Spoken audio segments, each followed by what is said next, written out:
Le 17 décembre dernier, en Tunisie, les élections législatives ont été marquées par un très faible taux de participation.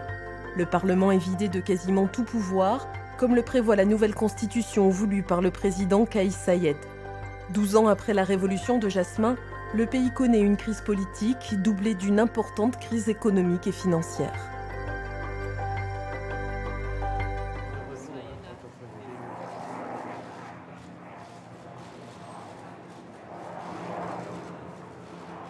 Justin Trudeau, Emmanuel Macron, comment allez-vous? Une trentaine de chefs d'État et de gouvernement se sont retrouvés en novembre à Djerba pour le sommet de la francophonie autour de Kais Saied. Le président tunisien, que l'on disait isolé sur le plan international, a placé son pays au centre de l'attention des dirigeants francophones. L'occasion pour lui de mettre en avant certaines valeurs.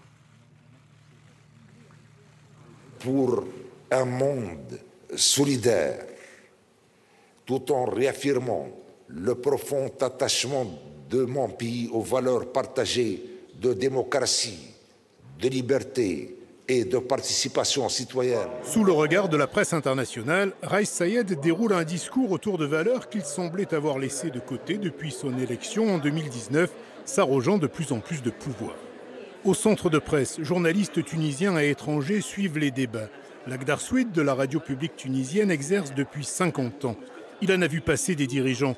Et pour lui, Saied n'a pas l'âme d'un dictateur. Le président Saied, il est controversé. Les gens ne le comprennent pas. De toutes les façons, c'est un président qui est arrivé dans un pays en ruine. C'est un homme qui est honnête, sincère et puis porteur de projets. L'un des premiers projets de Kais Saied fut de s'arroger les pleins pouvoirs. Une dérive autocratique selon une certaine partie de la presse très critique. Et lorsqu'au cours d'une visite au village de la francophonie, le journaliste de la très influente radio privée Mosaïque FM lui pose une question sur les relations avec le Canada, voici ce que répond le président. Je veux d'abord parler de Mosaïque. Tous les jours, vous parlez comme vous le souhaitez sur Mosaïque. Personne n'intervient auprès de vous. Et malgré tout, vous parlez de dictature. Mais de quelle dictature parlez-vous? L'homme visé par la diatribe présidentielle, le voici. Haitham El Makki, l'un des blogueurs de la Révolution de 2011, aujourd'hui journaliste à Mosaïque. Un seul credo, la liberté d'expression, et cela passe aussi par la dénonciation de l'hyper-présidentialisme. On est en période de mesures exceptionnelles, et les mesures exceptionnelles, par définition, par défaut, c'est une suspension, même temporaire et partielle, de la démocratie. Donc c'est depuis le 25 juillet 2021 que le président contrôle tout. Il n'y a pas de risque pour qu'on revienne à une dictature, un despotisme dur comme celui de Ben Ali. Les choses ont changé, les mentalités ont changé. Kais Saied n'est pas Ben Ali, il faut le dire aussi, même s'il y a plusieurs ressemblances entre les deux époques. Au village de la francophonie, loin des considérations politiques, les Tunisiens viennent flâner à la découverte des stands. Dans un contexte morose, le sommet fait souffler un vent d'espoir. Je pense que l'échange durant ce sommet, ça va donner de l'espoir pour les jeunes.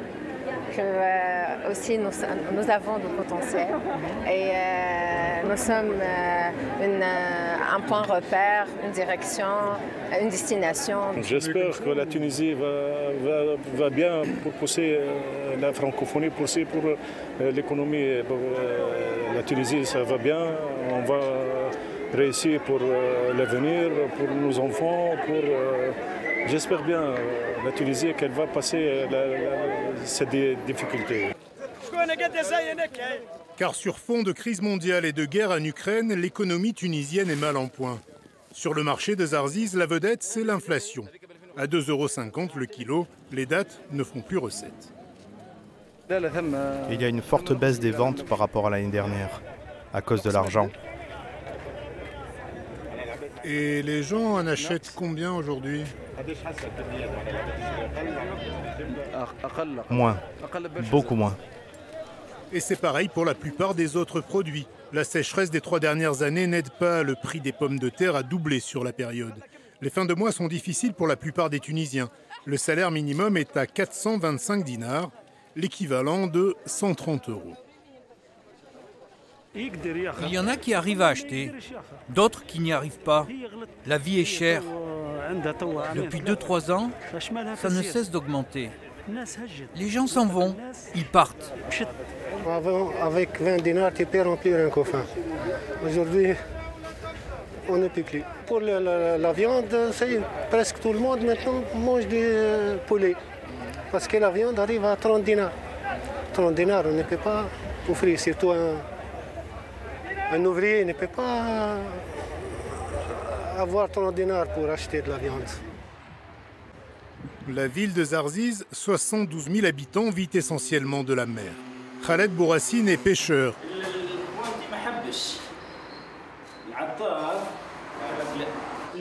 Et malgré un salaire bien plus élevé que le SMIC, il peine à joindre les deux bouts, avec sa femme et son fils. Ça, c'est le poisson que je ramène de la pêche. À chaque fois, on le congèle et on en a pour toute la semaine.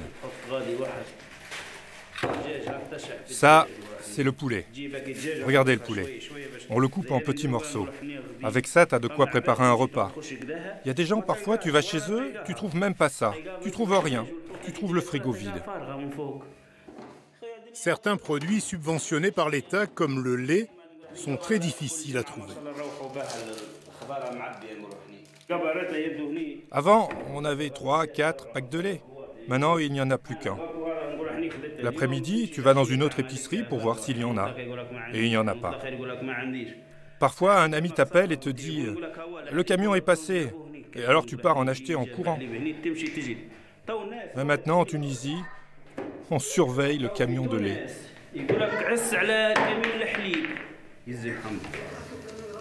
L'inflation est de 10% malgré les prix fixés par l'État sur les produits alimentaires de première nécessité. Les tarifs de l'énergie, comme ailleurs dans le monde, s'envolent depuis l'invasion de l'Ukraine.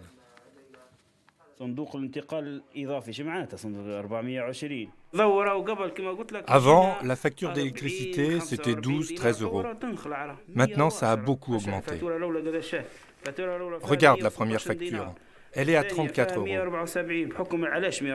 Et la deuxième, à 51. Tu sais pourquoi? Parce que nous avons allumé la climatisation à cause des fortes chaleurs de l'été. Je te jure, des fois, tu n'as même pas envie d'allumer. La clim fonctionne et ton cœur bat la chamade avec elle.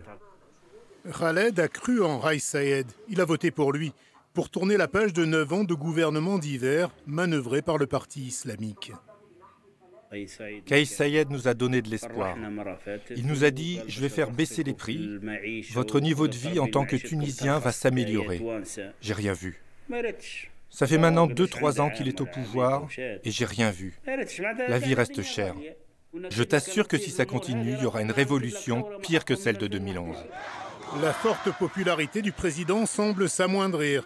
Un tiers de la population vit sous le seuil de pauvreté et le budget est bouclé grâce au prêt du FMI. Écartés des élections législatives, les partis politiques manifestaient à l'automne, rassemblant des milliers de personnes.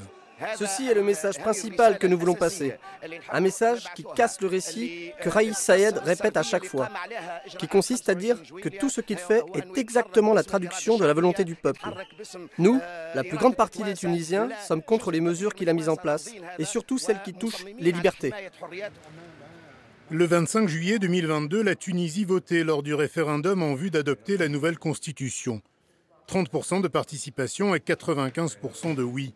Le nouveau texte instaure un régime hyper-présidentiel, la suite logique de l'action de Raïs Saïed, qui un an plus tôt avait suspendu le Parlement.